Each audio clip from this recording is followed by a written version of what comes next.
Okay. Yeah, so intonation refers, remember, to the contrastive use of pitch or melody in a speech. For example, you have the sentence, they are waiting. Notice, they are waiting. They are waiting. Notice how my intonation changed. They are waiting.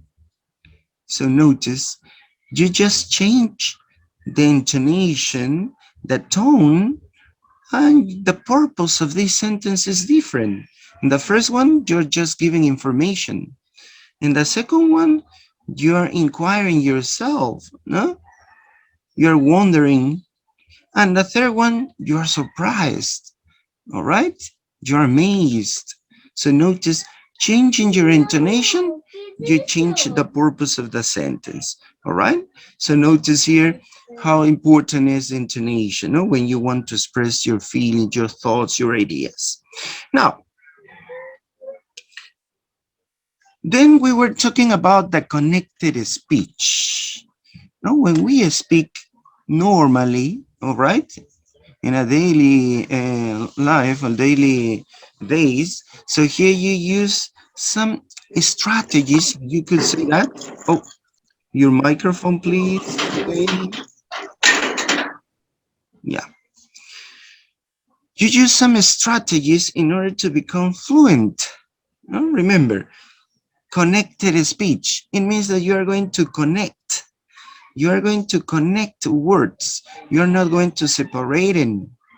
All right. When you speak, you don't say something like this. No, imagine that this is a kind of a speech. So as a speech is a continuous stream of sounds without a definite borderline between each word.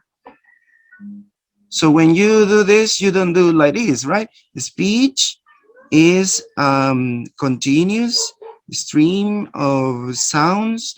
You don't do that, right? So you connect words. Speech is a continuous stream of sounds without a definite borderline between each word. So there is not a borderline, as here you can see here. Yeah, there is not a borderline, and you link the word together. All right. So in order to do that, you are going to change the shape of words. All right? You're going to change the shape of words. So what are you going to produce? Some words are lost or some sounds are lost. Some phonemes are linked together. No, they are linked together. So we call these changes, notice these changes as features of connected speech. So remember that. We call these changes features of connected speech. Characteristics, no? Features, remember that is similar to say characteristics. Characteristics of features of connected speech. So it means that you are going to change, remember, you are going to change the shape of words. You're going to change the pronunciation of some words in order to connect these words together. No, this is the principal purpose of the features of connected speech. To ease, no, in most of the cases, is to ease the pronunciation of words in order to connect them, not to separate them. That's why here in some cases, when we hear to native speakers, sometimes it's a kind of difficult to understand these people, right? And you think, oh, they speak too fast. They speak too fast. I can't understand, but they are not talking too fast. The idea is that they are connecting words. They are not separating words. And when they connect the words, so they are going to change sounds, they are going to omit sounds, they are going to assimilate sounds, insert sounds. So they are going to do a lot of strategies, not to become fluent. No, this is the purpose, to become fluent. All right, so now we are going to see what are these features of connected speech? There are various features of connected speech, but we are going to analyze the most common, the features of connected speech that we mostly use, all right? Here they have another name. In the previous slide, you saw the features of connected speech, but they are also called phonological processes. This is a more technical name if you want to say this, yeah, related to phonology. No, in a simple term, features of connected speech. In a technical term or linguistic term, they are called phonological processes. All right? Phonological processes. So they are going to affect connected speech. So let's see. One of these is assimilation. All right? What is assimilation? In simple words, is when you change sounds. You alter, as here you can see, you alter sounds. All right? You're gonna alter the sounds. This is in simple words, yeah? Assimilation. Alter sounds. But what are you going to do with this alteration, with this changing? So you're going to make one sound similar or identical to another sound, to a neighboring sound or a nearby sound. So this is assimilate. No, this is similar to Spanish. Assimilate. So to make something similar to another one, right? So it happens in a phonological process. So it means that you're going to assimilate one sound to another. You're going to make or become one sound similar to another sound. This is assimilation. Remember, when you change sounds, remember in simple words, change sounds, alter sounds. You make one sound similar to another sound.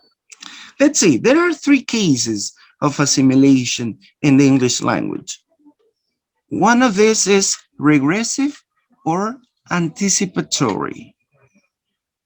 The articulation of the following sound will be anticipated.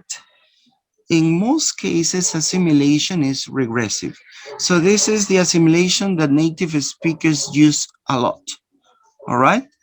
This is the most common way of assimilation, the regressive one or anticipatory one. Let's see one example. Let's see some examples. Notice here, yeah, we have here two words. All right? When we speak, we are going to connect these two words. But first, we are going to do it in a separated way. We are going to analyze it in a separated way. So this is the first one. No? So how do you pronounce it? One beer. One beer. Notice here, you have the consonant, the final consonant of one is the consonant N. And then you have the second consonant, the first consonant in the second word is the consonant B. N, ba. So when you speak fluently, when you speak in a connected way, so you're going to change. So you're going to change. Notice, you're going to change the sound N, and this sound now becomes the sound M. Mm. Notice here, you change the sound N, and now you're going to produce the sound mm. All right? Notice you're changing from the sound n to the sound mm. Why, teacher? Why did you do that? What is the reason? The reason is the sound ba. Notice the sound ba is the reason. Let's see here. Ba. So we are going to remember phonetics. What is the characteristic of the consonant ba? That this consonant is bilabial, no? Bilabial, stop, voiced. And the consonant n is not bilabial, it's alveolar, right? So you change n from to m to become this n similar to ba. So you produce because is bilabial too. Bilabial, bilabial. Notice you are changing the sound to become similar to the second sound. So you anticipate, notice, you're anticipating the articulation of the consonant b. That's why you produce the consonant One, notice my lips, one beer, one beer. So when you speak fluently, you assimilate, notice, you assimilate a consonant to become similar to another one. Bilabial, bilabial, one beer, eh? One beer. All right. So this is called, remember, this is called the regressive assimilation. This is the most common way of assimilate sounds in English. You have a lot of examples, all right? You have a lot of examples to make one sound similar to another one, okay? Now, notice how we are going to do this. Which is the sound that is going to be changed? The previous sound, no? Remember, the previous sound is changed. I'm going to reinforce here. Yeah, the previous sound is changed. So this sound is changed, all right? To make the other sound similar. So this ba sound affects, notice here, the sound ba affects a previous sound. That's why we call regressive. Notice you are going back, all right? You are going back. The sound ba is mandatory. This is a sound that is not going to be changed. This ba makes the previous sound to be changed. So n becomes Why? To assimilate, no? To assimilate this sound. Bilabial, bilabial. In some books, we call this assimilation also an assimilation of place of articulation, no? Bilabial, bilabial. You are assimilating, you are making an assimilation related to the place of articulation, no? Remember the characteristics of the consonant sound, no? Three characteristics: place of articulation, manner of articulation, voicing. So you are changing here the sound according to the place of articulation, all right? But it's a regressive one. Remember, regressive assimilation. So one sound is changed to anticipate. You anticipate the following sound, all right? And this is the most common. Remember, this is the most common. Okay. The second way of assimilating sounds is progressive. Articulation of a sound continues in the next sound. Notice, in the next sound, which means it will be maintained. So it's on the other side. The regressive is going backward. The progressive is going forward. Look at the example. We know that in present simple, no? Remember that in present simple, we know the grammatical rule, no? The grammatical rule of the present simple says that the verbs in the third person singular, you need to add the letter S, all right? Yes, we know this grammatical rule, no? You add the letter S, teacher, for he, she, it, no? He reads, she reads, it reads. And sometimes we say, yeah, letter S, so we pronounce the S sound, but it's not the correct pronunciation.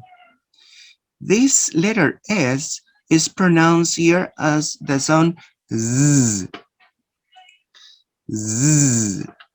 Notice, Z. So you need to pronounce this like this.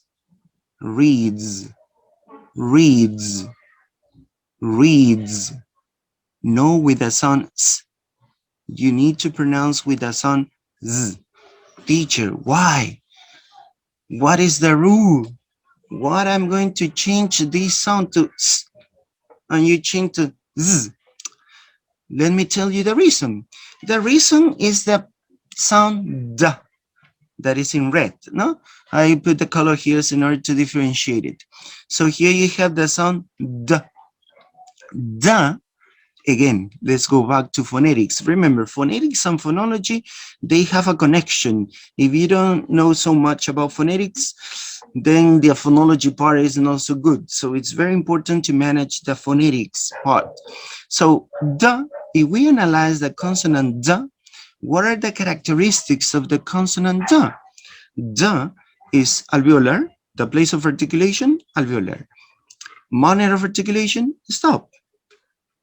Voicing, voiced. So now we are going to change here the voice of the next sound. The is voice. And if you pronounce s, this is voiceless, no vibration. So you have the, s, voiced, voiceless. So no, it's complicated. It's not so easy. So what do?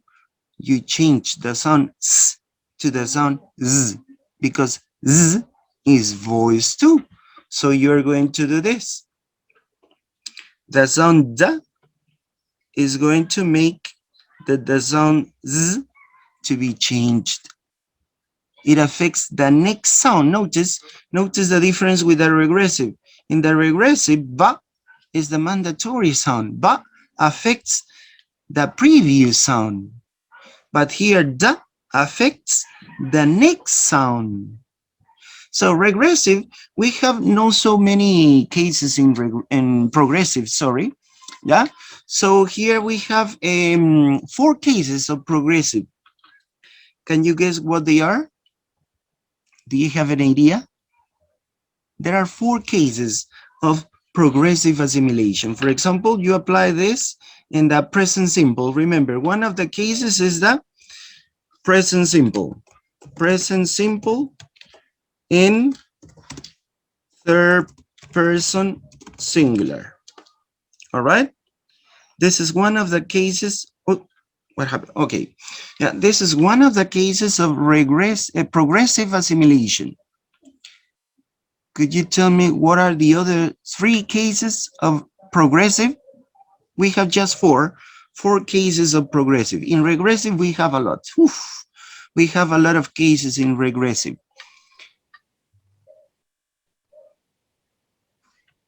Plural, maybe. Uh-huh. Plural, teacher. Exactly. Yes. Yes. Excellent. Plural. Uh-huh. What else? What else? We had 2. Present simple, third person singular, plural. So I'm going to write it here. Plural. Now remember, in plural, we add the letter S too.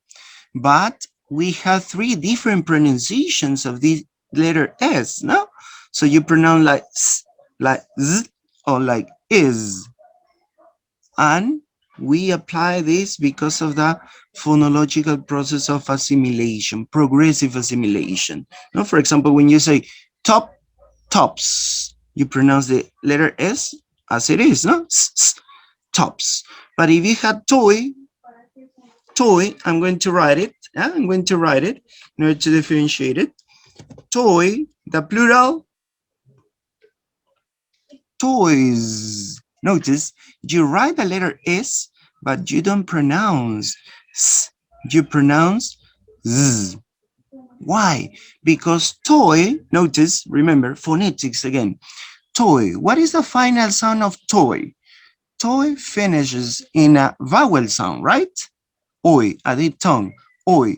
What is the general characteristic of vowel sounds? That all vowel sounds vibrate. Yes? Can you remember? Yes? I told you that, no? All vowel sounds vibrate. So it's a voice sound. And if you write the S and you pronounce S, this is voiceless. Voiced, voiceless. No. So you assimilate. Ah, okay, no. I don't have to pronounce with that S sound because it's voiceless. So I become this sound too.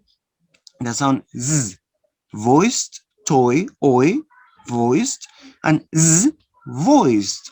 So both sounds are voiced. So easier, no, it is easier to pronounce these two sounds together.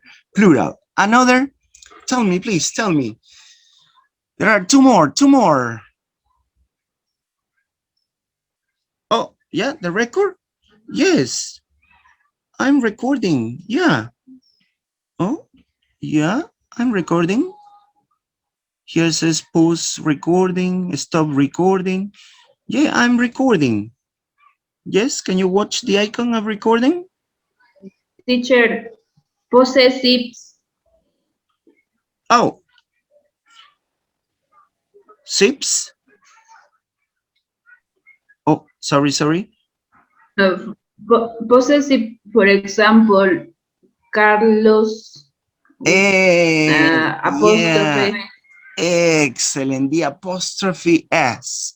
All right, very good. The apostrophe S. Remember, it has the same rule, no? It has the pronunciation of three sounds. S, Z, is. Excellent. So here you have the third case is the apostrophe S. Not to show here possession, no? The apostrophe S. Excellent. There is one more. Oh, remember, it's related to verbs too.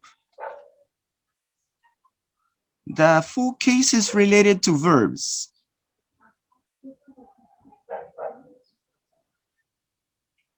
No, nobody. We use it a lot. We use it a lot to talk about something that we did. So what do we use to talk about something that we did? We use the past simple, right? Yes. We use the past simple. But oh yeah, teacher, yeah, in past simple, but we have two ways to write a past simple, regular and irregular. So we are going to talk about the past simple or regular verbs. For example, look at this. You have here the leave, for example. All right, this verb. How do you pronounce this? Lived. Lived. It's not lived, right? It's lived. So you pronounce the sound d. But if you have the word, let me see the other verb. How do you pronounce this verb? Stop. The past simple of a stop. Stopped. Excellent. Stopped. Notice you change the sound. You change to the sound t. But in the first, you use the sound d. D, t. Why? Again, the voice. Other book says that this assimilation is called an assimilation of voice. Notice in the previous one was an assimilation of place. This second one, the progressive ones are assimilation of voice because you're going to assimilate the voice in one sound to another sound. Again, leave finishes in the sound v, so you use a voice sound too, d. In the second verb, stop. What is the final sound of a stop?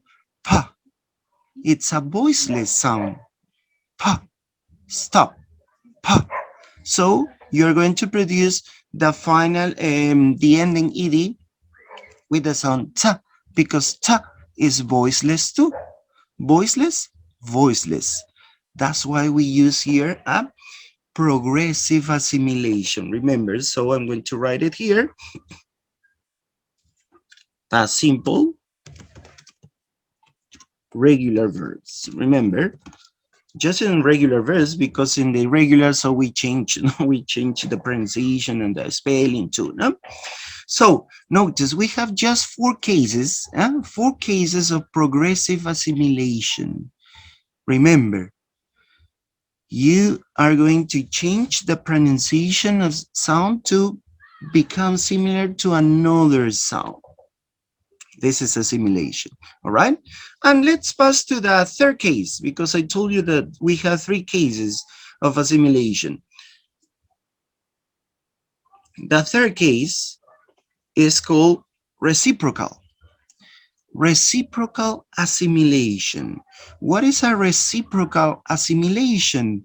When two sounds that produces a third one. So we are going to join two sounds and produce a third sound. And it's very common too with native speakers. For example, you have this expression, no? Don't you. This is in a slow pronunciation in a separated way. Don't you. Now, in a connected way, what are you going to do? You have don't finishes in the sound ta, and you starts with the sound ya. Ta, ya. So when you connect these two words together, you are going to join the sound ta plus the sound ya and produce the sound ch. And you say, don't you, don't you. Notice, ch, ch, ch, don't you. Ah, teacher, so it means if I say, don't you, it's not correct, it's wrong. No, remember, no, if you say, don't you, it's okay. And your pronunciation is okay, it's good. But if you want to sound more like a native speaker, more fluent, more natural, so you have to produce these strategies, no? So you are going to connect these two words and you are going to produce a third sound. Don't you? Don't you? Don't you? Eh? Notice here this connection. You assimilate two sounds and produce a third sound. And so we call this reciprocal assimilation. It also happens with the sound da and ya. For example, when you have did you go to the party? Did you? Yeah, your pronunciation is okay. Don't get confused with, oh, Mr. Gation told me that my pronunciation is incorrect. No, no, no, no, no. I'm not saying that your pronunciation is, it's correct. It's correct. If you say, did you go to the party? It's perfect. But if you want to sound more natural, more like a native speaker, so what do? They change. Notice, they change the pronunciation of some words when they speak fluently or in a connected way. So did you go becomes did you go? Did you? Did you? J, j. Now we use the voice sound. No, remember this is an affricate sound. No, phonetics again. Ch is an affricate sound, voiceless. Did you? You have two voice sounds, da and ya. So you connect and you produce the voice affricate sound. J. Did you? Did you? Did you? Did you go? Did you go to a party? Another example with ta and ya. When you say, no, I'll meet you. I'll meet you around 4. Eh? Or you could say, I'll meet you. No, I'll meet you around 4. No, that's okay. Your pronunciation is okay. But if you want to sound more natural, more like a native speaker, so you need to say, I'll meet you around 4. Meet you. Meet you. Eh? Notice, meet you. Ta, ya becomes cha. I'll meet you. I'll meet you around 4. And notice, and we call this reciprocal assimilation. Remember, this is a reciprocal assimilation. So we have these three cases of assimilation. Regressive, that is the most common. Yeah? Regressive, oof, we have a lot of cases. Yeah? For example, you change the pronunciation of vowel sounds if you have a nasal sound. No? For example, you have the word sing, sing, sing. You know that a vowel is an oral sound. But when you say sing, the I sound is not oral, it's nasal. Why? Because the sound is nasal. So the air goes through the nose, not through the mouth. So you are changing, and this is regressive because the sound is mandatory and affects the previous, the vowel I, and you change. Notice you are changing. Sing, sing, sing. This is a regressive assimilation. All right. So the N sound, for example, in the word bank, bank, bank, the N, it's here, velar, is not alveolar. Bank. So your tongue goes back, not to the front, because N is alveolar. So you need to put your tongue forward. But in the word bank, your tongue doesn't go forward. Your tongue goes backward because of the consonant K, K, velar. So the N becomes velar too, and you produce ink, ink, bank, bank, bank. So notice you are changing. You are changing the normal pronunciation of some sounds in order to make it easier to pronounce. No? Because if you maintain the normal pronunciation of N is alveolar, bank, bank, notice your tongue must go to forward and then backward. It's not so easy, right? So all backward. So the N becomes ink, bank, bank, bank. So this is a regressive. Oh, so you have a lot of examples of regressive assimilation. The second one, progressive, we have just four, remember, no? Present simple, plurals, apostrophe S, possessive case, no? Genitive case, and the past simple regular verbs. So we have just four cases. And in the reciprocal, we have the sounds, two sounds, and you produce a third one, no? Oh, sorry, the dogs are barking too loud. So here you have ta plus ya, cha, da plus ya, ja. So we have these two cases of reciprocal assimilation, all right? So don't forget, assimilation is to change sounds. In simple words, change sounds. Why? To make one sound similar to another sound. Let's continue. Here we have other phonological process of future of connected speech. This is very common too. Linking and intrusion. Intrusion and linking. So, oh, sorry. Just give me a second. Yeah, okay. Well, too much noise. The dogs were barking. All right. So, intrusion and linking. What does it mean? Intrusion means that you are going to add, remember, add an extra sound to connect two words, to connect two sounds. You are going to insert, in other words, is inserting one sound to connect two sounds. And linking is just to join. You have two sounds and you connect these two sounds together. Both are similar because the purpose of these two is to connect two sounds together. The first one is by adding or inserting an extra sound, and the second is just connecting the sounds, all right? For example, one of the most common rules of linking is consonant plus vowel.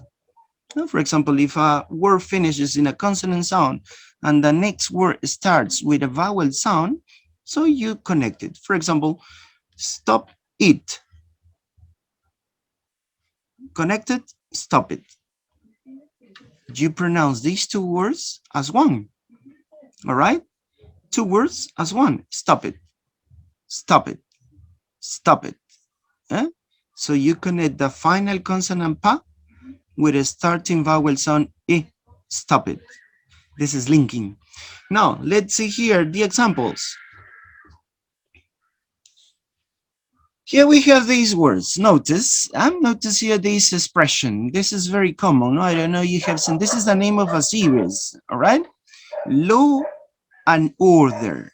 This is in a slow way, no? In a slow pronunciation. Law and order.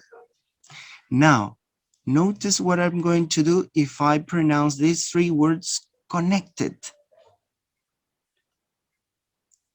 Notice the sound that I'm going to insert to connect the two first words. Law and becomes Lauren. Law and order. Law and order. Notice I connect the three words together. Law and order. Law and order. and we insert, notice I'm inserting the consonant R to connect the two vowels. Lo finishes in a vowel O, and starts with a vowel A, two vowels. So we have two vowels. So we are going to connect these two vowels, but in order to connect these two vowels, I'm going to insert a consonant sound. The consonant sound is Lauren. And also notice here we change the pronunciation of the word and becomes un. That's right. Then we're going to talk about, because this is another phonological process. This is the weak forms of vowel reduction. All right. So notice I'm connecting the three words together. I don't separate them.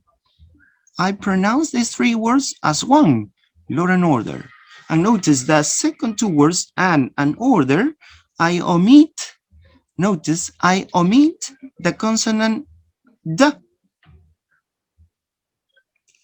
I omit the consonant D, and I join the consonant N with the vowel O, law and order, law and order, law and order.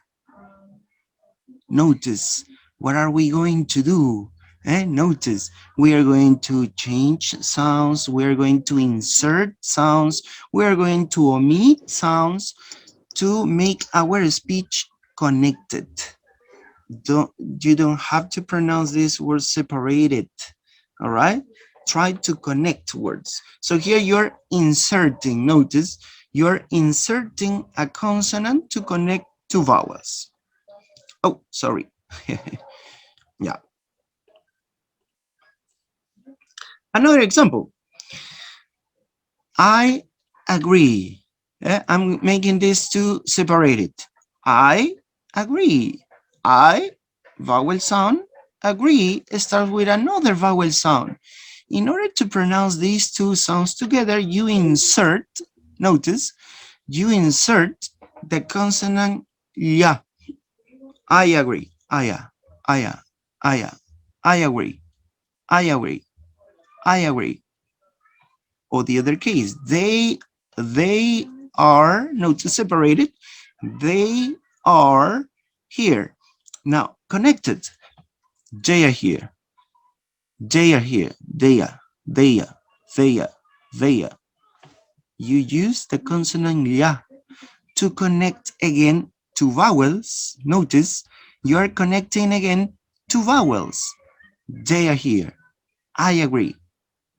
Law and order. So we are connecting two vowels. And the other case is using the consonant wo.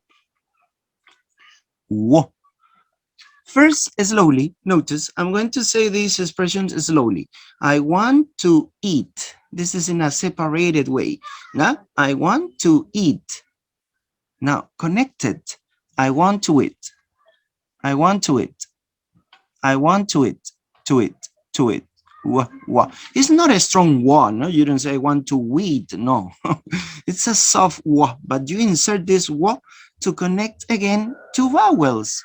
Two finishes in the vowel u, and eat starts with a vowel e.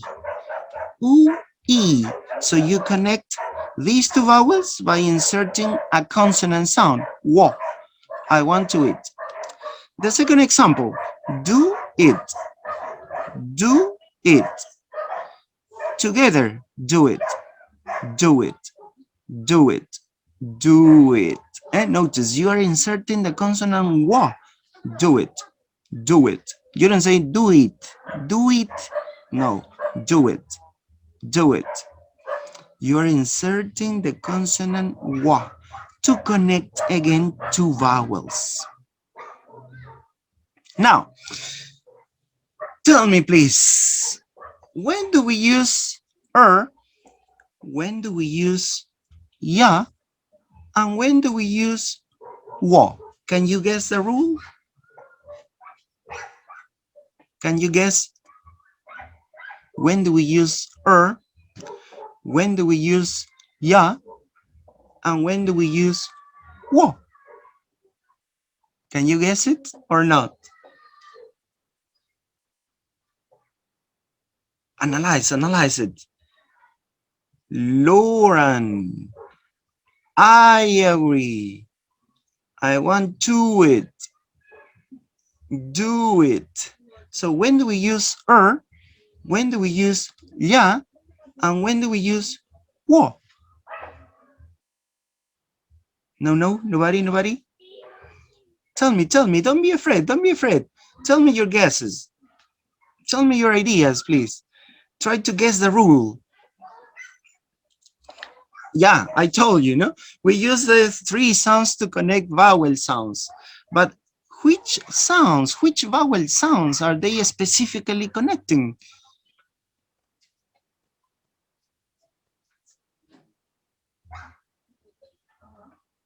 No, nobody.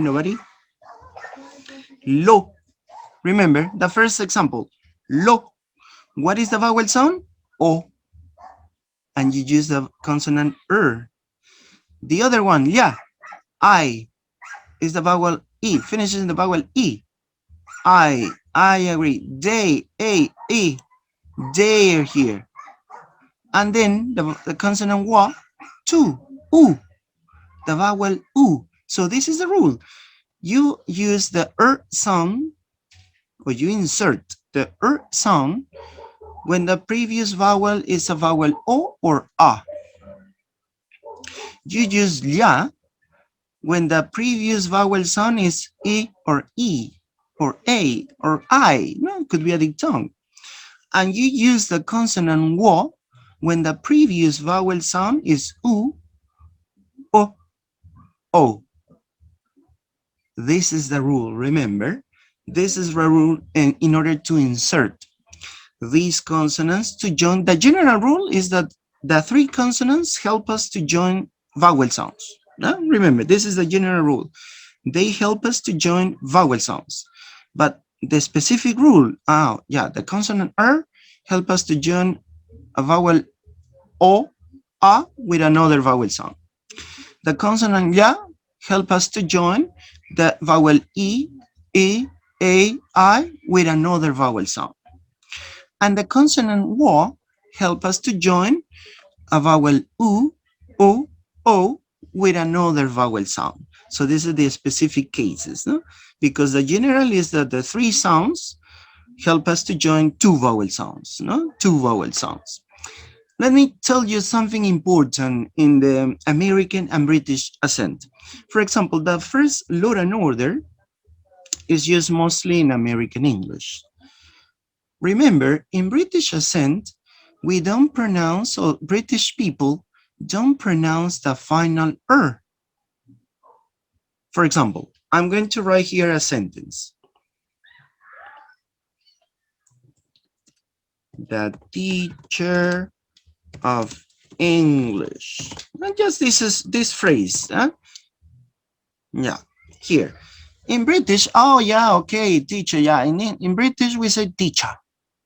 We don't say teacher, no? Teacher is American. In British, we say teacher. Okay, yeah, so British people say the teacher of English. No, they don't say that. They don't say the teacher of English, no. Here, for British people, they use the in an inserted way. Now they are going to pronounce similar to American people, the teacher of English, in order to connect the schwa, because teacher finishes in a schwa, o, and of starts with a vowel sound, vowel. For British people, remember, this is for British people. In America, no, because they pronounce the final so this is just linking, no? The teacher of English, linking, consonant plus vowel. But in British people, they call this intrusion or insertion because they don't pronounce the final But in this case, they are going to pronounce the final because the next word starts with a vowel sound. So British people is going to pronounce too similar to American people, the teacher of English. And notice, how do we change the name of the connection? No, for American people, it's just linking, consonant, vowel. But for British people, it's not just linking, it's intrusion, insertion, because they are going to add the sound, because they don't usually pronounce the at the end of words, right? So they are going to insert this sound for British people, remember, just for British people. All right, let's continue here. Let's pass to another case, weak forms. Some English words can occur in a full and a weak form. Here you have conjunctions, pronouns, articles. How do we call these words? Function words. So they are often reduced or even lost, so you don't pronounce them. All right? But remember, function words, not content words. Function words. What are the function words? Conjunctions, prepositions, pronouns, articles, possessive. So here we have this as a function word. Let's see. Let's see the examples.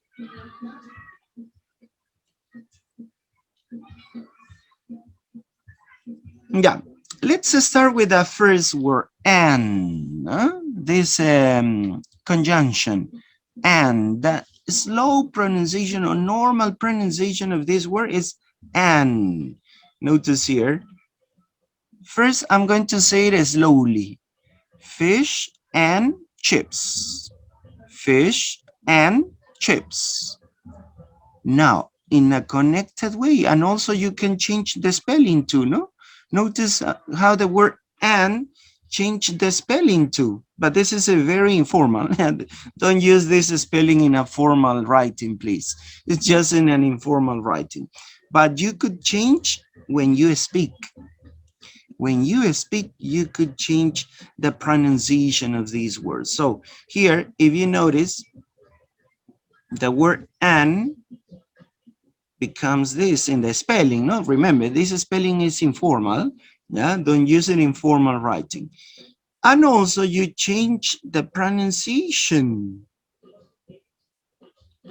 Notice, fission, fission, no vowels around. So you omit, notice, you omit the vowels. Oh, sorry, yeah. Oh, no. So you're going to omit the vowel sounds. You're going to omit the vowel F and the consonant D. And you just say N. Fission, fission, fission, fish and chips. Fish and chips. Notice that you are reducing. We call this the weak form. As we have seen before, they are reduced or lost. You lost the sounds, you omit the sounds.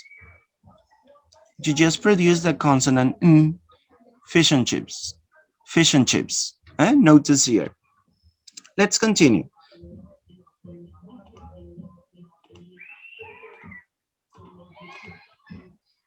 Another word, auxiliary verbs. No, this is another function word. Auxiliary can. No, the slow pronunciation is can with the sound a. But notice here the sentence. She can dance better than I can. Notice how do I change the pronunciation of the first can to the second can. Again, listen again. She can dance better than I can. Can. The first can is pronounced with a schwa, weak. Can. And the second is pronounced full. Can. Notice how we change the pronunciation of a function word. Remember, function words are going to be changed using the full form or the weak form. We mostly use in the weak form the vowel schwa. Remember that I told you, no? That this vowel schwa is the vowel that English speakers use the most. All right? And this is one of the reasons. One of the reasons that this vowel is used the most because we are going to reduce the vowel sounds. And in order to reduce the vowel sounds, we mostly use the schwa.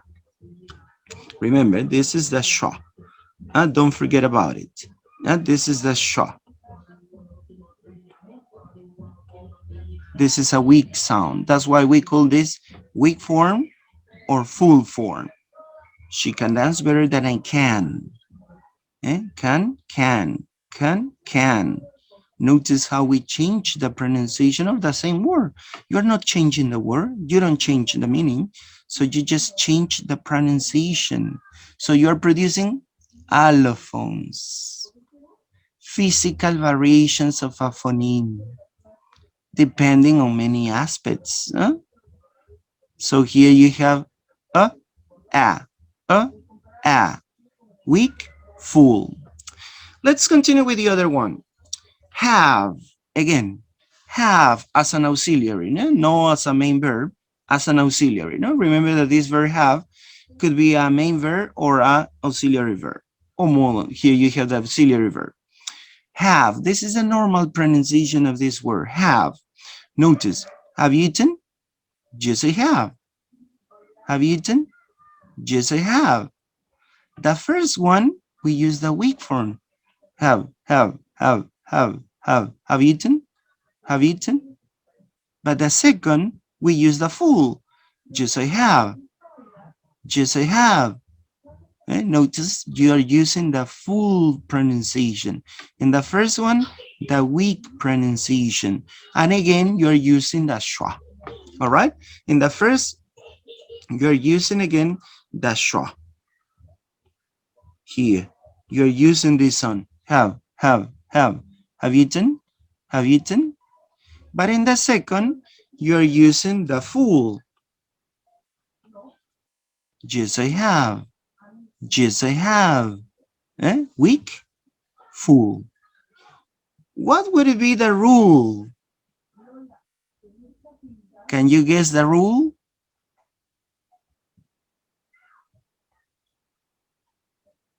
Tell me. When do we use the full and when do we use the weak?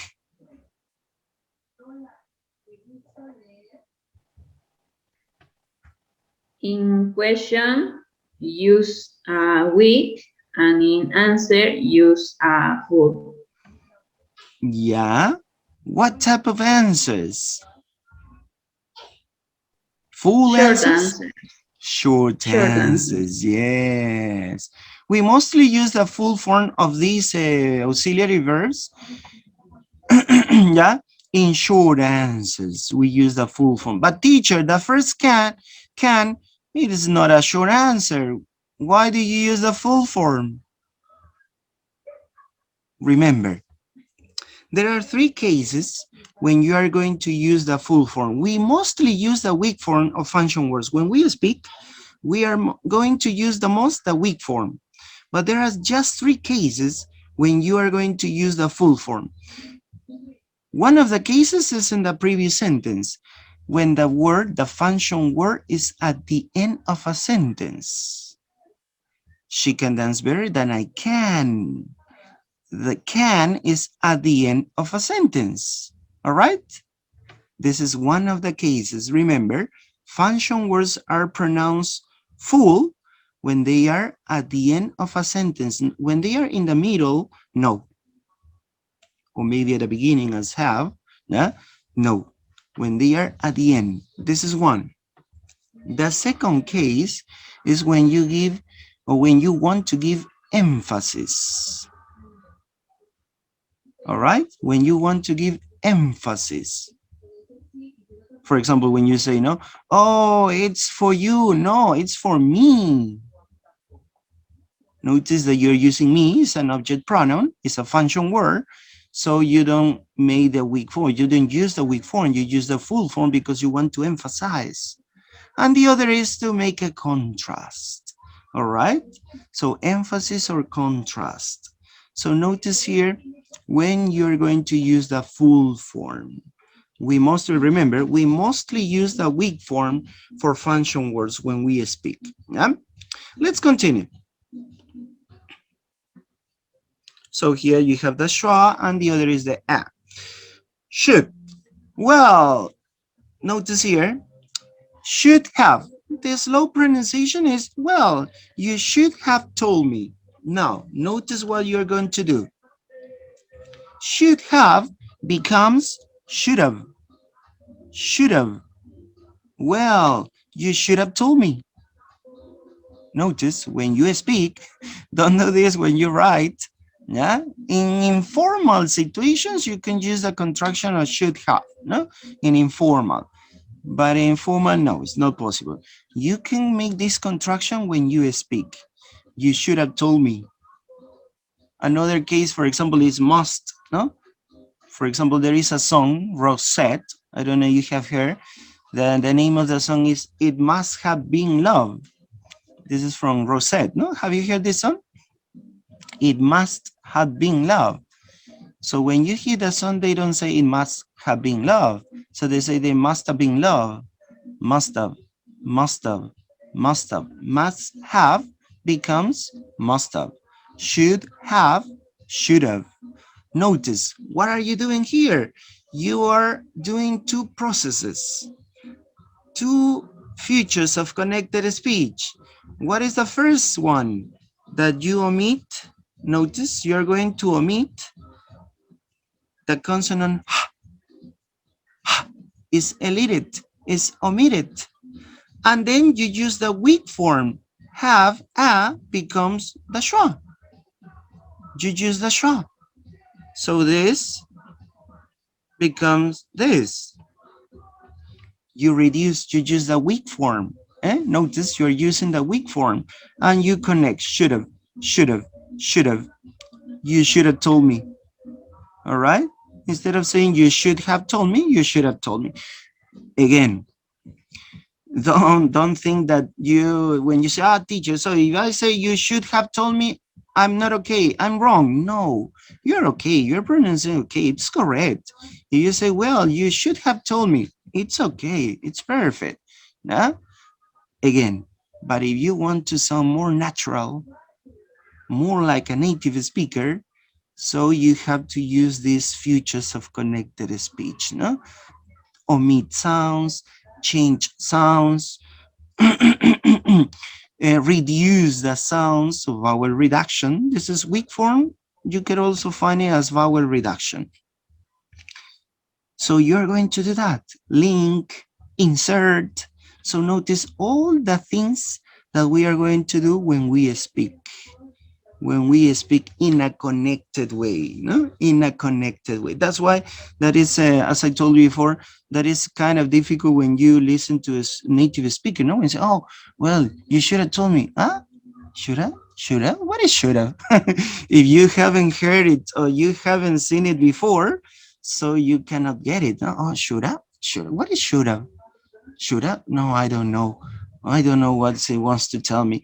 So notice, very important to recognize these processes to understand better and also to pronounce in a natural way. No, there are two purposes. If you recognize these processes, you can understand better a native speaker and you can improve your pronunciation in order to become more like a native speaker. So we have here two purposes, no? In order to know this knowledge. So native speakers, they do it naturally. If you ask, for example, a native speaker and this speaker is not a linguist, so is not a teacher, maybe he's not going to know what is it, no? They acquire, no? They acquire. They produce it naturally. We are analyzing it, no? Because we're learning. Oh yeah, so here it is. Yeah, so this is alveolar. You change to alveolar or nasal. So notice we are analyzing. We are analyzing the different processes. And if you notice, we are analyzing the sounds, but in a different way as phonetics does. Phonetics, we analyze characteristics of sounds of each sound, but here we're analyzing how they work together.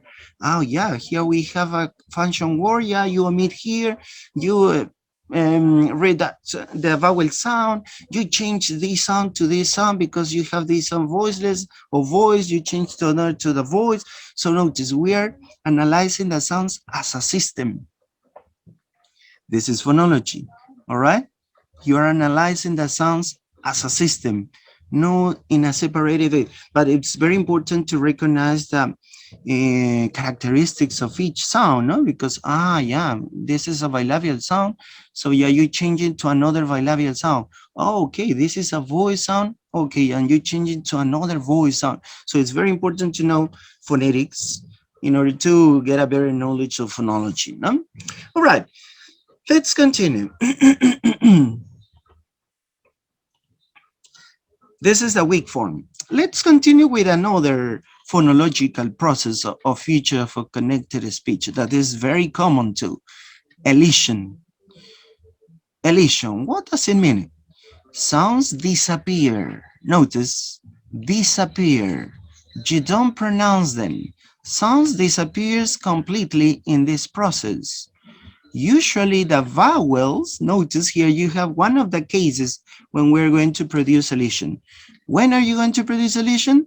Most of the cases, vowels from an stressed syllable. Remember that, don't forget about this rule. This is a phonological rule to produce elision. Vowels from unstressed syllables. And again, no, this is related to the schwa.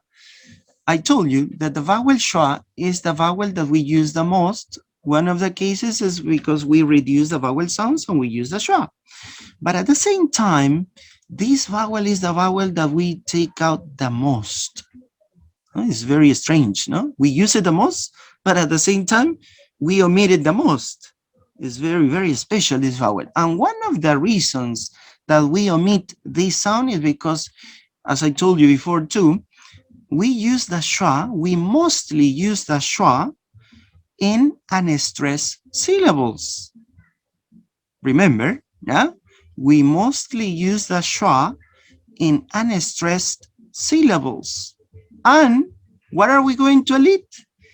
The vowels from unstressed syllables. So it means the schwa.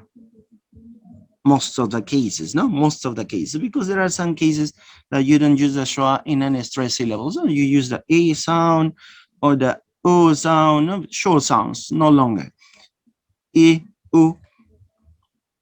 So, but most of the cases in unstressed syllables, we're going to use the schwa. Examples. Notice here the examples. Common sound deletions. Interest. Notice interest. Interest. Now, when you speak this in a connected way, so you say interest, interest, interest. The other one, similar, similar. In a quick way, similar, similar, similar, similar. So you omit here the vowel which is unstressed, similar. Another one, library. No, this is in a slow way. Library, the schwa, library. So fast, library, library. And notice that you are reducing, you are omitting. The other one, different, different. You have 3 syllables, 3 vowels.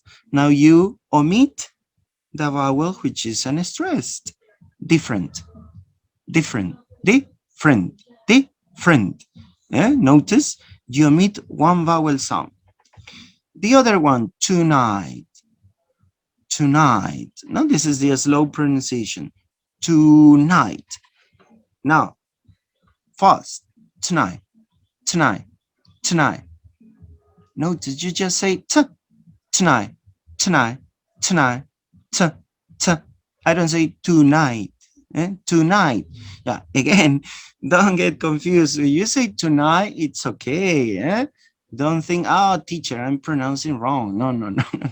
You're pronouncing okay. It's correct. We say tonight, it's okay. But if you want to sound more like a native speaker, you can omit the vowel which is unstressed. Tonight, tonight, tonight, tonight, tonight. Notice no U sound. Disappear. All right? This sound disappear. This is elision. Now, let's pass to another consonant sounds that are often elided or omitted. The consonant T and the consonant D. Remember, we're talking about sounds, not letters. Sounds. T and D. For example, let's do it slowly in a normal pronunciation, slow pronunciation. Christmas, no? Christmas. In a fast way, Christmas, Christmas, Christmas. No t sound. You omit the t, all right? You omit the t. Another, sandwich, the sandwich, sandwich. Now, in a fast way, sandwich, sandwich. So what do? You omit the sound the, you omit the sound the. Now, let me tell you the reason why. There is a rule, and this is a general rule in order to omit sounds, specifically consonant sounds. Let's see, I'm going to write it here. In the word Christmas, I'm going to write here, just give me a second. Okay, in the word Christmas, we have three consonant sounds together. All right? We have three consonant sounds together. The consonant s, t, m. So the rule says, remember this rule, when we have three consonants or more consonants together, the sound which is elided is the middle sound. In this case, s, t, which is the middle sound? T. That's why we omit. Notice, we are going to omit the consonant T. And you just say Christmas, Christmas, no T. Let's pass to the other case. Sandwich is the same. So here you have three consonants together. N, D, W. Sounds, remember, we're talking about sounds, not letters. Sounds. You have the consonant N, D, W. Again, the rule, three sounds. So you omit or elite the consonant D because it's the middle sound. You have three sounds. The middle sound is the consonant D. So you say sandwich, sandwich. Notice here, yeah? Remember the rule, remember the rule. When we have three or more consonants, three or four consonants, we find mostly three consonants together. All right, so we take out the middle sound. And most of the time, the combination of these three consonants involves a ta or da sound. All right, this is another rule, no? For example, let me tell you something about these consonants. When we have a group of consonant sounds, we call this a cluster. Remember this term? Yeah, this is called a cluster. This is a cluster. Remember this term? Yeah, because then we're going to talk about more about it. Cluster. Cluster is a group of consonant sounds. In English, there are some rules in order to join consonant sounds. For example, let me tell you that in English, you can start with 1, 2, or 3 consonant sounds. This is the maximum number of consonant sounds at the beginning of a word. And you can find 1, 2, 3, or 4 consonant sounds, notice 4, at the end of a word. And there are some combinations. Remember, we're analyzing the system. There are some combinations that are possible to do in the English language. When you say, yeah, teacher, I can combine 3 consonants, so any sounds? No. There are some combinations when we have these 3 consonant clusters or 4 consonant clusters. Then we're going to talk about more about clusters. So don't forget, elision, when you omit sounds, we can omit vowels, but when we omit vowels, we omit vowels which are unstressed or which are in unstressed syllables. Consonants, we have the consonant ta or da if they are in the middle of a cluster. All right, in the middle of a cluster, don't forget it. And then you have another consonant sound that is often omitted. That is the consonant h. Remember when we talk about this consonant sound, we talked about that we are going to meet it, no? And we have this expression, have you seen him? We don't say like this. We say, have you seen him? You meet the ha sound. All right. Also, here you have the other example, no?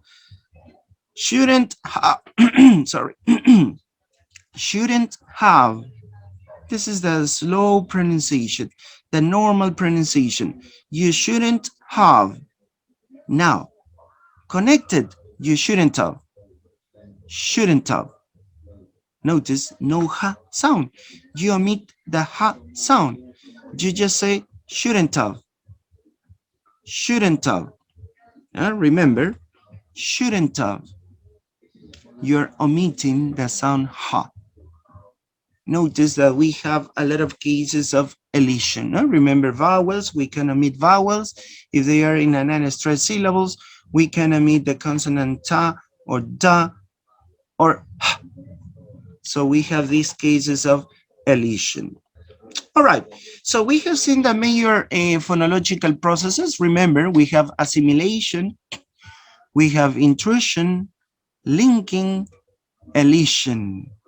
So these are the most common processes because we have more, yeah, but these are the processes that we use or British or American people use, no, English speaker use. This is the most common. Now, let's continue with another aspect of suprasegmental phonology. Remember that we are talking about suprasegmental phonology. Oh yeah, yes. Sorry. Excuse Yes. me. Ruth. Yeah, tell me. Excuse me, teacher. One partner is waiting to Yes. I've just The class. accepted. Yes. I, Thank you. Yes, Ruth. No, Ruth. I think Ruth was waiting. Sorry, Ruth. Can you hear me, Ruth? Yes. Thank you. Okay, sorry, Ruth. I was I'm so here. concentrated I'm on here. the slides that I couldn't watch it. Sorry. Okay, so let's continue. And now we are going to talk about stress. Stress is a means of emphasizing syllables, or in some cases, words, in a spoken language. English does not have a fixed word stress, as this example show. No, you can give a stress on first syllable, second syllable, third syllable, no? Asymmetrical, abduction, employee. So we don't have a fixed syllable in a stress pattern. No? Stress also serves an important grammatical function in English, as it's capable of indicating word class. Notice, with the stress of some syllables, you can indicate the word class. For example, the word survey or survey can be either a verb or a noun. Notice here, the capital letters represent the stress. We want to survey all viewers of Channel 5 in order to learn more about their tastes. Number two, this survey indicates that the students are extremely bored. Notice we have the same word, yeah, we have the same word, but we have different stress pattern, no? In the first, the stress is on the second syllable, all right? The stress is on the second syllable, survey, notice, survey, and in the second, the stress is on the first syllable, and we change the type of the word. The first word, can you tell me what is the type? What's the type of word in the first sentence?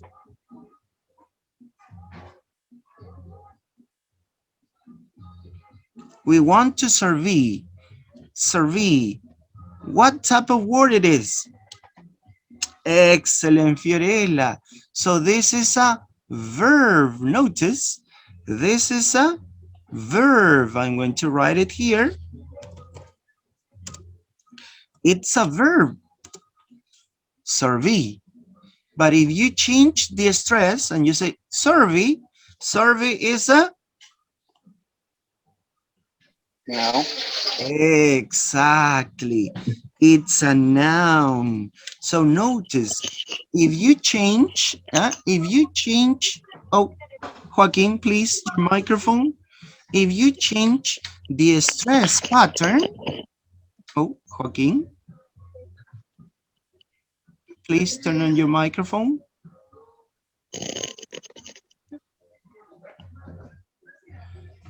Notice, if you change the stress, the syllable which is stress, you can change the type of word. Survey, survey. Notice, record, record. Notice, record is the verb. Record is the noun. Notice here, how could you change the type of word just by changing the stress pattern from first to second syllable. It doesn't happen in all the words, but there are some words that we could apply this change in the stress. No, you can change the stress.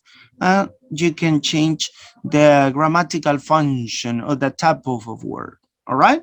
So notice how important is stress in order to give a grammatical information, no? Because you are changing the type of word. Survey, survey. Let's continue. Have a look at the following sentence and think about how shifting word stress affects the meaning. Now, in the previous slide, we changed the stress on syllables. Now, we are going to change the stress on words and we change the meaning. Notice, let me tell you something first. There is a general rule when we talk about stress in words, not in syllables. In words, there is a general rule in order to give stress to words. Generally, notice, generally, yeah, most of the time, not always, but most of the time, content words are stressed in a sentence. What are the content words?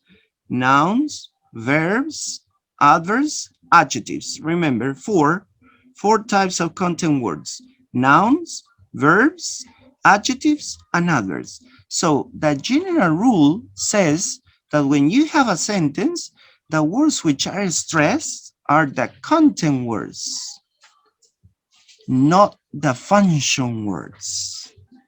This is the general rule. Remember, it mostly happens, most of the cases, but there are cases that you're not going to do that.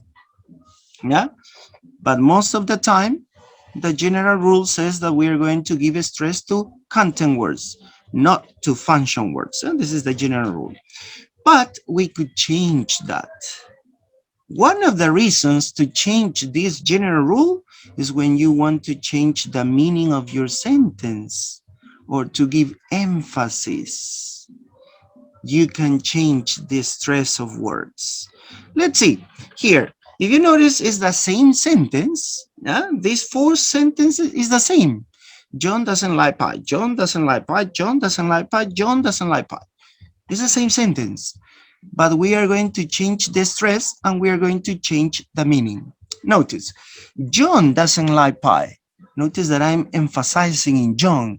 The main stress is in John. John doesn't like pie. So what does it mean? That John doesn't like pie, Mary does. So it means that another person likes the pie, but not John. All right?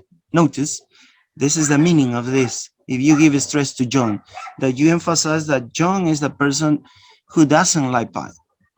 Other person could like pie, but not John. The second one, John doesn't like pie.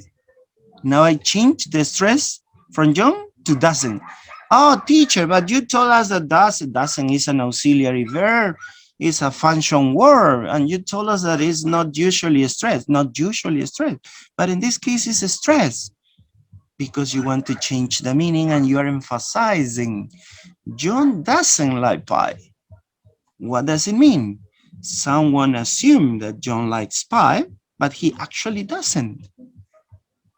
So you're emphasizing that John doesn't like pie because some other person think that John likes pie, but it's not true. So you say, no, John doesn't like pie. Okay? Notice here how we change the meaning of the sentence, just changing the stress in words. The third case, John doesn't like pie. Now the stress is in the word like. Eh? John doesn't like pie. So what does it mean? He doesn't just like it, he loves it. This is the meaning. Notice, this is the meaning of the sentence if you give stress to like. John doesn't like pie. He loves it. Notice, you change the meaning, you change the stress on words. So that's why it's very important. And the last sentence. John doesn't like pie. Now this is in the word pie. So what does it mean? He doesn't like pie, but he's crazy about donuts or any other food. You're giving emphasis on the food, no? Oh, no, no, no, pie, no. Maybe other kind of food. So notice, changing the stress on words, not on syllables. The previous one was related to syllables. Now it's related to words. So you change the stress on words and you change the meaning of a sentence. As you can see, it's the same sentence. The fourth sentence here is the same, no? But you just change the stress. First in John, then doesn't, then like, and then pie.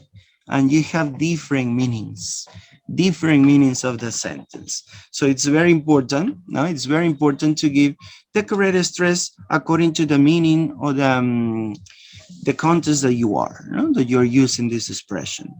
So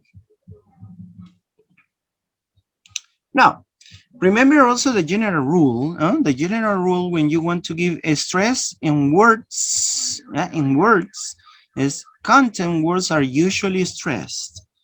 Function words, they are not usually stressed, but there are some cases, as you can see here. One of them is to give emphasis, all right? When you want to emphasize something. So you give a stress to function words. Now, let's pass to another topic related to suprasegmental phonology. And we were talking about this, that is the syllable. What is a syllable? As you can see here, a syllable is a group of sounds, group of speech sounds, group of segments. Remember, segments is similar to say sounds in phonology. We call segments because they are parts of a unit, no? And you could replace this segment to another segment, all right? So remember, the syllable is a group of speech sounds or group of segments. What is the composition of a syllable? We have a central peak of sonority that is usually a vowel. Yeah, this is the nucleus of a syllable, the vowel, in most of the cases, because there are some cases that a consonant could take the place of a vowel and be the nucleus of a syllable. Yeah, but most of the cases, the vowel is the nucleus, the central part of a syllable.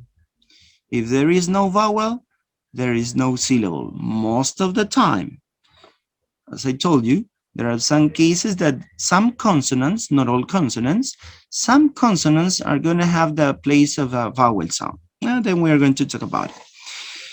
The consonants that cluster, notice this term, the consonants that cluster around this central peak. So, a syllable is composed by sounds, a group of sounds.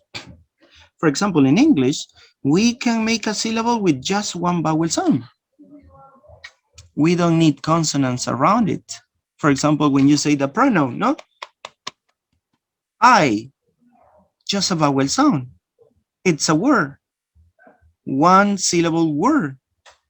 No consonants. Or I, the parts of your right. Remember, we're talking about sounds, not letters. Ah, teacher, yeah, we have consonant or vowel, consonant, vowel. No, no, no, no, no.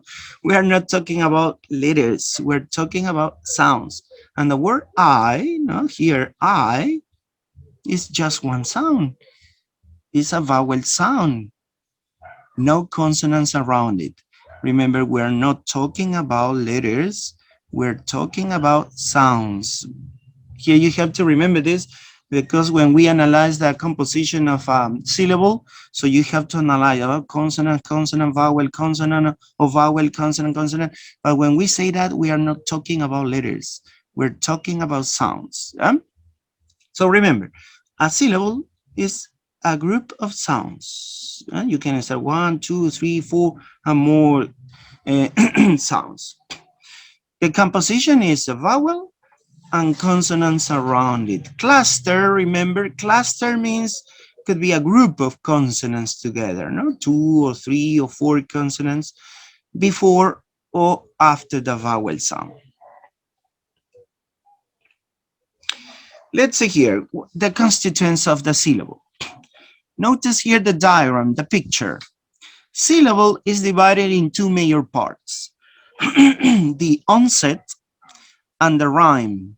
And the rhyme at the same time is divided in two parts, the nucleus and the coda. Remember, so we have three parts. If you want to make it in general, we have the onset, the nucleus, and the coda. The nucleus and the coda is the rhyme.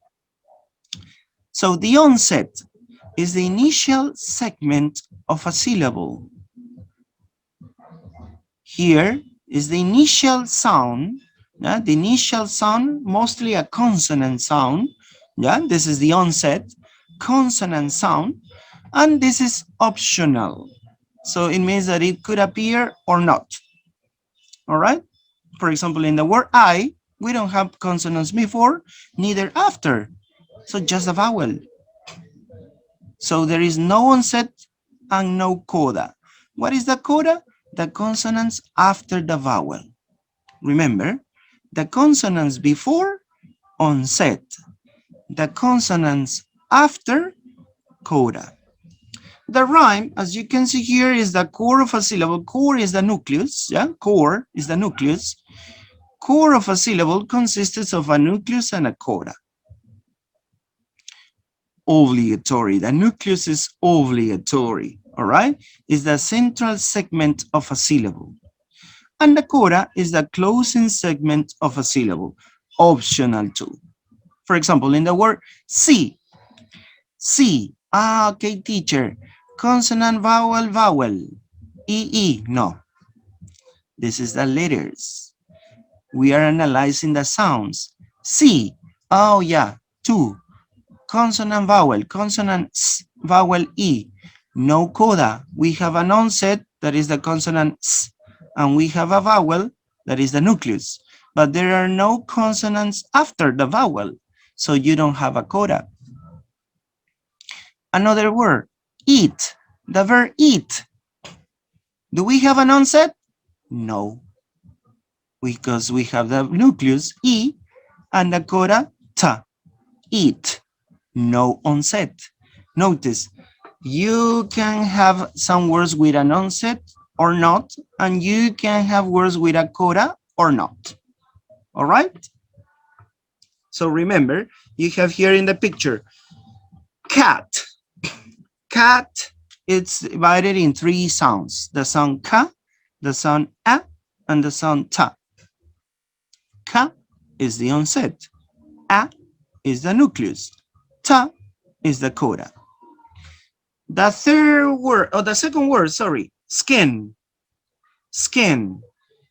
Ska is the onset. We have two consonants, cluster, all right? Two consonants, sk, sk. This is the onset. Consonants before the vowel. The nucleus, e. And the coda, skin, skin. So notice, this is the composition of a syllable, remember, but don't forget, please, related to sounds and not letters, sounds. Skin, the onset, ska. Nucleus, e. Coda, don't forget about it. Now, I told you a few minutes ago that most of the times the nucleus of a syllable is the vowel sound, all right? But there are some cases that consonant sound could take the place of a vowel sound. And we are going to call these consonants syllabic consonants. Notice here, there are 4 consonants that we're going to use as syllabic ones. The consonant O, N, and a few cases the consonant R. Yeah, most of the time we have O, and N. Yeah, they can become the nucleus when there is no nucleus in some words such as bottle, button, butter. For example, bottle has 2 syllables.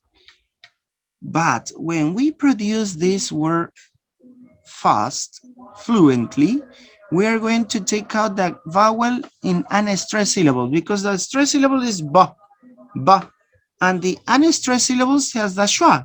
So what do? You omit it. Ah, teacher, yeah, we have just one vowel sound. It means just one syllable. No, because the consonant L here, all right, the consonant L becomes the nucleus of the second syllable. And it is a syllabic consonant.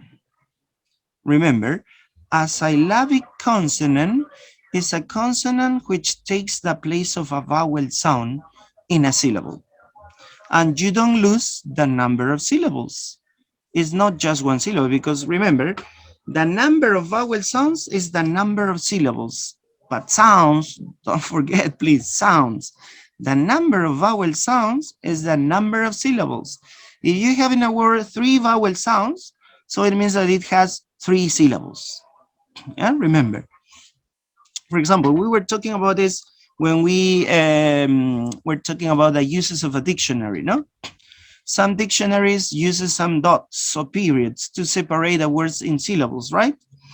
But there are other dictionaries that they don't have this separation. So how do you know how many syllables does a word have? Oh, yeah. You analyze the vowel sounds because the vowel is the nucleus of a syllable. Okay, teacher. Yeah. So here we have the word interest. Interest. Oh, yeah. Interest. Oh, yeah. 3 vowels, 3 syllables. All right. But when you omit, notice, interest, notice the word, interest, the in the middle disappear.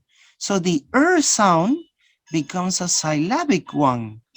And you don't lose the number of syllables. You take out the vowel, interest, interest, just 2 vowels, interest, interest, no 3. But the sound becomes a syllabic one. So it means that you have 3 syllables. The is a syllabic consonant, similar to this case, bottle, bottle. Okay, you omit the second vowel. You omit, you don't pronounce the second vowel. Okay, teacher, just one vowel sound, yeah, 1 syllable. No, because the O sound becomes the nucleus of the second syllable. That's why we call this a syllabic consonant. Remember, this is a syllabic consonant, all right?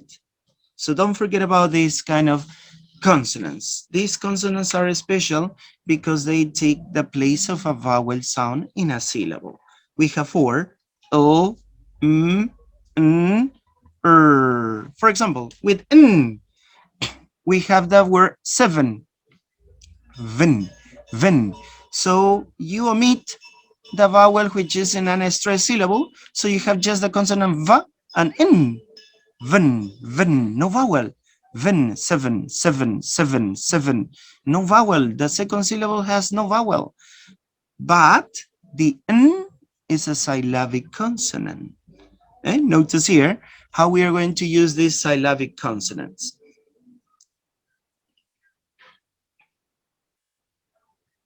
All right, let's pass to the other. We are just getting to the end. We are going to finish in this slide. Yeah. Now, when we analyze the pattern, the structures that we make in syllables, we call this phonotactic constraint. Here we're going to analyze the sequential arrangement of phonological units that are possible in a language. Remember, the arrangement of sounds, the sequential arrangement of sounds or units in a language. As I told you before, no? I give you one of these phonological or phonotactic constraints. In English, we can start a word with 3 consonants, and we can finish a word with 4 consonants. These are the maximum number. So you can start a word with 1 or 2 or 3 consonants together. And we can finish a word with 1, 2, 3, or 4 consonants together. This is a rule.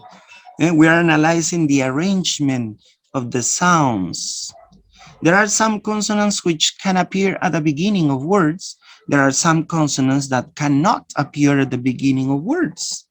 For example, the consonant as in the word king.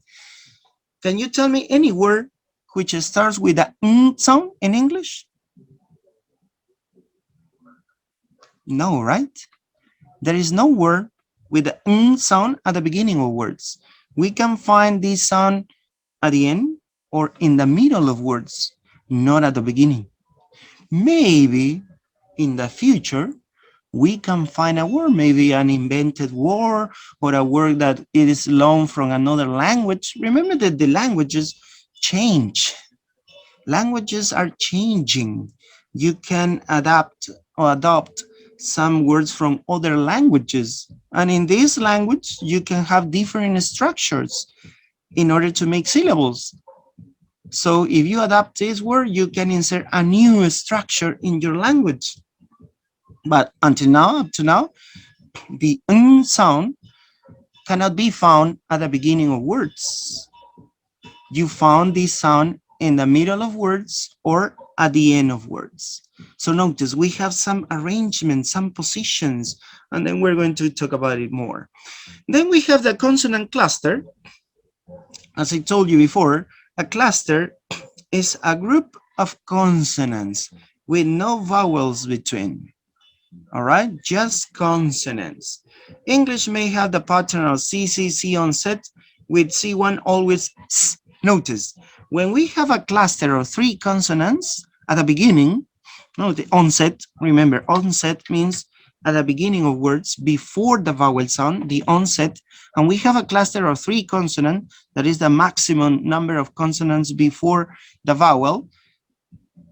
The rule says that the first consonant is always the consonant S.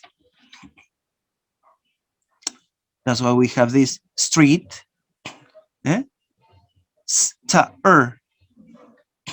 All right? So we have 3 consonants, and the first consonant is the consonant S. Notice here.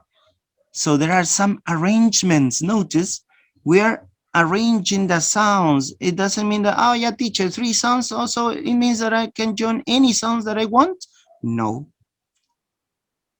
There are some rules, some arrangements, some positions of sounds. And this is phonology. Notice we're analyzing the sounds as a system. All right? So remember, in a cluster of 3 consonants at the beginning of words, the first sound must be the consonant S. Then you can join 2 other consonants more. So here we have, for example, the word screen. S-K-R, 3 consonants, C, and the first consonant is the consonant S. There is no other consonant which start with 3s, no than the S sound. That's sound. It's a rule. You have 3 consonants, you start with the consonant S. All right? Then we have the vowel, and then we have the sound that is the coda, no? We have onset, 3 consonants, the nucleus, that is the vowel, and the sound, that is the coda. Notice here how we are going to arrange. Next session, we are going to talk about these, that different syllabic structures in the English language. And we are going to analyze, also in your material you have this, we're going to analyze these possible patterns, how to make syllables in English, what is the combination of these sounds in the English language. All right. Well, we're going to stop here. It's a pleasure to be here with you again. Please don't forget, don't miss next session, please. We are going to continue talking about syllables and clusters, and also we're going to pass to the stress. No, so here we're going to analyze some stress cases. Well, that's all for today. It's thank you for listening to me. Thank you for your attention. Take care a lot. So we're gonna see each other next week. All right.